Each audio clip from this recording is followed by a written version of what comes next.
Welcome to Business Chats with Debbie, where we talk big stories with small businesses. I'm your host, Debbie Warburton, and today I've got the wonderful Lizzie Melvin with me. Everybody knows Lizzie Melvin. Yes, if they don't before, they will afterwards, won't they? Thank you for the invitation. You're most welcome. You're a photographer. I am indeed. And your pitch when we go for networking is the 3 Ps. 3 Ps? Yes. People, products, and property. And property, yes. And you do some wonderful photographs. You've done our photographs, which we're going to need redoing again shortly. But yes, you make people feel at ease. Do you know what I mean? Everyone's, I'm a one for it. Do you know what I mean? I come back off holiday, and there's about one holiday snap of me because I don't like my photograph getting taken. And most of all, when the camera's there right in front of my face, I'm like, oh my God. But you put people at ease. And you get rid of all the bits and pieces, do you know what I mean, that they think do you know what I mean? I'm fine. I look in the mirror, I'm absolutely fine. And I see a photograph and I'm like, oh my God, I can see this, and this. Yeah. Oh, I don't want that. Yes. But you have a way, you make people feel at ease and you take the perfect shot. Oh, that's very kind. Yeah, I like to get the best for the person I'm working with. Yeah. And the only way to get the best is for them to be able to be totally honest with you. Because if they can tell me what really bothers them, I can do something about it. Yeah.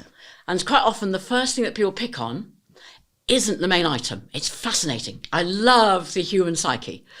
So that's why when I take a photograph, do a portrait session, I always show people what I'm doing, so that they can see that they really do look fabulous in the genuine before, and they know nothing's been messed with. But the first picture is a test shot, if you like, for me. Yeah. I might tell slight exaggeration and say this is about lighting, but usually it's about them. In fact, it's always about them. And I show them. Now, they've told me previously what they don't like, so I've already had in mind, perhaps they don't like the nose, the ears, whatever it is, I've already got that in mind. The first thing they tell me when they look at that first photograph, that's what really bugs them. That's what really hits the mark for them. So they might tell me it's their ears, but the first comment I get back will be, oh, look at my chins. and you know then that actually it's not what this, it's more about chins. Yeah. And you then it's just showing the angles to them that other people see always. Yeah. Because other people are not, I do hope so anyway, because there's more wrinkles on mine than the average map. You know, I don't want them going, good heavens, look at those. And most people don't, but it's what you see. Yeah. And I try to undo that so that whenever they go on from a session, they'll get some nice variety of pictures from me that they're happy to use, because the whole point is they must be happy to use them. Yeah. Because only when they're used can they help their business. Yeah. Because people buy people first. Yeah. So the image I create has to be somehow a 2D version of that person. So when people look at the picture, they go, I might like to work with them. They seem quite nice. Yeah. So it's good fun. Yeah. Well, how do you do that with products and property? Because obviously it's just it's a completely different thing. It's a static thing that. The item is static. Yeah. The person who owns it isn't usually. By which I mean that they've got a story. So I've just done a jewellery shoot, and they are looking for. Actually, there's been 2 different clients. One wants them to be for a very upmarket market, and the other one was more for everyday wear, if you like. Yeah. Depending on what they tell me about their theme and their colours and who they're trying to reach, because that's really key, I light and take the pictures accordingly. And then, again, they see them as I do them, because it's only then you can not waste too much time, because I have tangents. My sort of thoughts are tangent, and I might go, that will look fabulous. I think that's the story they want to tell. Yeah. But I always send a first shot over, often a setup, and I'll say, am I on the right track? Yeah. Because otherwise I could spend hours going in the wrong direction. And they're going, that's not what we wanted. But yeah, there's stories. There's still the stories. And it's still the lighting. It's still the presentation. Yeah. And it's just exactly the same as, do you know what I mean? You take a photograph of a person, you're selling that person, you're selling that product, or you're selling that property, whether it be for sale or for let, or for, do you know what I mean, a holiday let or whatever. It's getting that story out there so that people can connect with They it. can engage. It's the connection, isn't Yes. it? If you don't get the connection, they're just going to move on to something else. You've only got seconds. I mean, fractions of seconds, I think, Yeah. actually. But it's just got to be something. It's got to be a photograph that's artistic enough to stop them just a little. Yeah. And then they've got to go, oh, I like those. Yeah. They look interesting. And part of my portraiture is, you've probably noticed, it's very rarely a totally blank background. Or it'll include something about them. So, for instance, if I'm doing a client who wears a lot of rings or has tattoos that are very distinctive, I like to include them. So it might be a pose, something like that. Yeah. And it will be done slightly less awkwardly than that, but it will show just a little of a tattoo and the rings or whatever it is they've got, because that is them. Yeah. And you could argue, well, that'll put some people off. But if it did, it's not the clients. No. They're not the people they need to reach. No. Whereas someone who's looking for someone more like them, because they just go, oh, because somehow those are me. Those are me. Tend hell for leather. They go out hell for leather, trying to get everybody as a client or a can't. customer, and you can't. You've got to sit back and think, well, who do I really want to work with? Who do I want in my shop? Who am I trying to sell Absolutely. to? And that's all what you do, isn't it? It's creating that bit of story and and marketing the product or the person for the who they want to sell and buy to, really, isn't it? So yeah, because you can have a product that technically could appeal to everyone. I mean, silver jewellery, anyone could wear it. Yeah. But you've got to narrow it down. Yeah. Because you need to get to your perfect target market. Yeah. And my job is to get along that way. And you do such a really good job of it. Flattery will get you everywhere. Yes. Well, I love looking at you because there's such a wide variety. Do you know what I mean? You can look at the photographs you take of people, and there's some stunning black and white shots. I do like black and white. Yeah, there's some stunning black and white shots. And then you've got your wedding shots, and then, do you know what I mean? And then you've got your portraits. There's such a variety of what you actually do. And I love it. And the products as well. Do you know what I mean? You've got quite a few product photographs floating around there. One of who was in a guest not so long ago, and you're looking and thinking, how does that pop into her head? How does she think to do that with that product?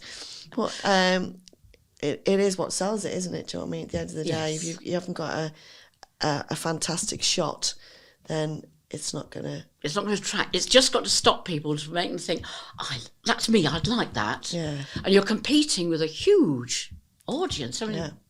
But hone it, and you'll get there. So now COVID's sort of gone. Sort of gone. Because that sort of decimated your business, didn't it, really? That was very interesting. Yeah. Yes, because I began, just pre-COVID, I'd moved back to Cornwall. Yeah. And I thought, Cornwall, I love weddings. I've been doing weddings in Oxfordshire, and I thought, that's it, it'll be weddings. And I just started to get known for weddings. I'd done the wedding fairs and got to know some lovely people and got a few bookings. Yeah. And then it was like, no, that's it. Yeah. And I thought, dearie me, in several foreign languages that can't be repeated because it's public airspace. Nice, yeah. And I thought, right, well, what am I going to do? And what do I like doing? And the one thing I'll say about wedding photography is that it gives you basic skills, more than basic really, but in a lot of different genres. Because if you're doing a wedding, you have to be good with people, including complete strangers who might have had a tipple or two by the time you get to them. So you've got to be good with those. But you've also got to take lovely pictures of the flowers, the dresses, the setup. The bride and groom have put a lot of thought and effort into making these into making these, in making their personal event lovely. Yeah. So your job is to capture that, and all that. And the whole day is an event, and then in the middle of it, usually for me in the middle, there's a portrait session, just the bride and groom, and you go off and you do something just for them. Yeah. And that mix gives you an awful lot to call on. So I looked at that and thought, what can I do, and what do I really love doing, and can they come together? So I really love people. That won't be a surprise to anybody who knows me. I really love doing people. And then there's the products, selling the stories, and then there's property.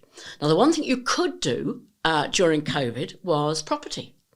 Because people could say, what they did do was leave the keys outside. So they'd say, you'll find it on step 2. So you'd find the keys on step 2, nobody in sight. You could then go in, do everything you needed to do. Then you'd notify them that you were gone. No persons have done any interaction. And then they send the cleaners in. before anybody else. And obviously they couldn't let the premises because that wasn't allowed. But they were then ready for their marketing. And that was the key thing, because everyone knew it would change, it would end, it couldn't carry on like that, but they needed to be ready. So that got me in to that. And once you do one property and you can show it, people go, oh, that's not bad. And so I've done quite a few different properties, which is and different genres, hotels, guest houses, estate agency type things. It's quite interesting. And the different stories, especially for hotels, is sort of what's their unique, what's good, what makes them special. So the Lawn Rock is one, and you have to say what makes them special, and it's their colour schemes and some of their artistry. And then there's others where it's more about the colours they've chosen. And you have to just highlight whatever bit it is so that their clients will go, I want to go there. But and the one thing I would say, I am an honest photographer. In that if you look at any of my pictures, no ultra-wide lens has been used to imply that the minuscule lavatory is in fact palatial. You'll know. I know, that's the worst thing, isn't it? You go to look at a house and the garden looks like it's like 3 acres and it comes and you've got this postage stamp. Or in my case, being of more cuddly proportions, you find the lavatory is... The bath is more like a bidet. So thank you so much for coming in today. It's been a pleasure. It's quite all right. So if you need your photographs doing, whether it be people, products or property, then Lizzie Melvin is the one to get in touch with. She does some fabulous. You can Google her and have a look and see her portfolio. It's absolutely brilliant. So thank you for joining me today, and I will see you next time on the next podcast. Thank you. Bye-bye.